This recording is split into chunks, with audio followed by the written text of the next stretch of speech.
बेंगलुरु के Microsoft office में एक 25 साल का लड़का काम कर रहा था, नाम भावेश। उसे ज़रूरत पड़ती है वहाँ से दूर बंदीपुर जाने की अगले दिन, लेकिन उसके पास खुद की गाड़ी नहीं होती। तो वो डिसाइड करता है कि प्राइवेट कार को बुक करके वहाँ पे जाएंगे। अगले दिन वो पैकिंग करता है और फिर चला आता है रोड पे गाड़ी को रुकवाने के लिए। बहुत सारी टैक्सी को हाथ देता है, लेकिन सारी टैक्सियाँ रुकती नहीं है। फिर जा करके एक टैक्सी रुकती है, उसके साथ वो कहता है कि बंदीपुर जाना है। ड्राइवर मान जाता है, दोनों किराया डिसाइड करते हैं। किराया 1000 रुपया डिसाइड होता है। गाड़ी में बैठ जाता है और गाड़ी चल देती है बंदीपुर की ओर। लेकिन गाड़ी आधे रास्ते जैसे पहुंचती है, ड्राइवर गाड़ी को रोक देता है।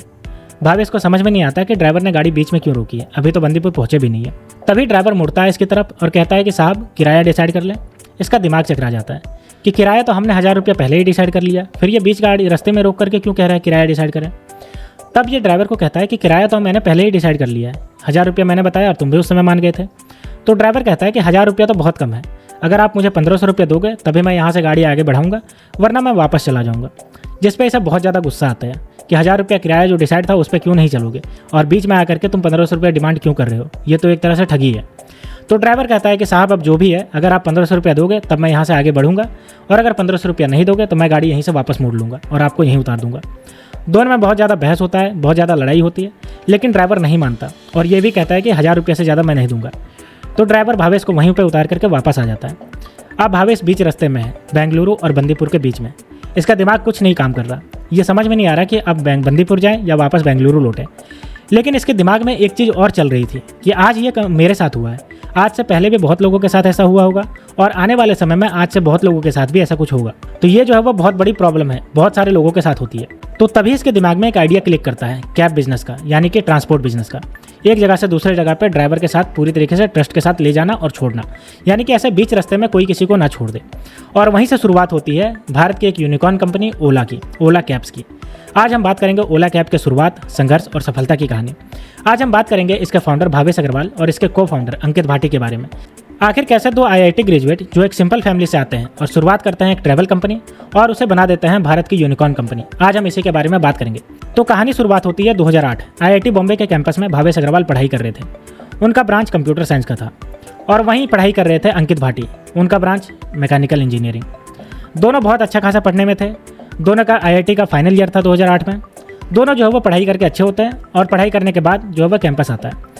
कैंपस में भावेश अग्रवाल का माइक्रोसॉफ्ट इंडिया में हो जाता है और वो चले आते हैं बेंगलुरु, जहाँ पे वो 2 साल काम करते हैं। बेंगलुरु में 2 साल काम करने के दौरान अक्सर ये सोचते थे अपना बिजनेस स्टार्ट करने की, और इसी के लिए उन्होंने olatrip.com करके एक वेबसाइट भी बनाया था, जिसपे वो टूर एंड ट्रैवल का पैकेज बेचा करते थे। लेकिन वो अपनी नौकरी नहीं छोड़े थे। उनके दिमाग में अक्सर यही चलता था कि अगर मैं नौकरी करता रहूँगा तो सिर्फ नौकर बन के रह जाऊँगा, कभी मैं अमीर नहीं बन पाऊँगा, और जब तक मैं अपना खुद का बिजनेस स्टार्ट नहीं करूँगा तब तक मैं अमीर नहीं बन पाऊँगा। तो 2 साल की नौकरी करने के बाद समय आता है 2010 का। 2010 में वो अपना मन बना लेते हैं कि अब नौकरी छोड़ करके अपना बिजनेस स्टार्ट करेंगे। और उसी दौरान उनके साथ एक घटना घटी जो मैंने आपको शुरुआत में बताया। बीच में रास्ते में, बंदीपुर के रास्ते में जो ड्राइवर छोड़ के उनको चल देता है, और तब से वो डिसाइड करता है कि एक ट्रैवल कंपनी बनाई जाए और अपने olatrip.com का नाम चेंज करके ओला कैब्स कर देते हैं। वो अपने साथी अंकित भाटी को भी अपने साथ जोड़ते हैं और को फाउंडर बन जाता है अंकित भाटी। तो ओला कैब का फंक्शन मुंबई में स्टार्ट होता है। बिजनेस बहुत सिंपल रहता है। कैब ड्राइवर को अपने प्लेटफॉर्म पे लाएंगे और ग्राहक को अपने प्लेटफॉर्म पे लाएंगे। दोनों को जोड़ करके दोनों को जो है वो बताएंगे कि कहाँ आपको जाना है, कितना फेयर लगेगा, वो सब चीज़ जो है वो ऑनलाइन डिसाइड हो जाएगा। बस इतना सा बिजनेस था और उसमें से 10 से 15% कट रखना था, बस यही बिजनेस था। इसी बिजनेस मॉडल को आगे बढ़ाते हैं। शुरुआत में उनको 4 करोड़ की फंडिंग मिलती है 2011 में, और 2011 में फंडिंग मिलने के बाद वो धीरे धीरे अपने बिजनेस को और ग्रो करते हैं। वो मुंबई से बढ़ करके आप बेंगलुरु आ जाते हैं और बेंगलुरु में अपना ऑफिस सेटअप करते हैं। धीरे धीरे इनका बिजनेस जो है वो चल पड़ता है। शुरुआत के दिनों की बात करें तो एक दिन में जहाँ पे 12 बुकिंग आते थे, वहीं आप जो है वो 2000, 3000, 5000 बुकिंग आने लगा। धीरे धीरे करके ये अपने और भी शहरों में फैलने लगे। साल आया 2012, इनको एक बार फिर से फंडिंग मिली $5 मिलियन की, और इन्होंने बहुत ज़्यादा डिस्काउंट देना स्टार्ट कर दिया, बहुत ज़्यादा कस्टमर को एक्वाइज करना स्टार्ट कर लिया और बहुत ज़्यादा कस्टमर को अट्रैक्ट करना स्टार्ट कर लिया। हैवीली डिस्काउंट देते थे। फिर साल आया 2013, जहाँ पे $20 बिलियन की फंडिंग मिली।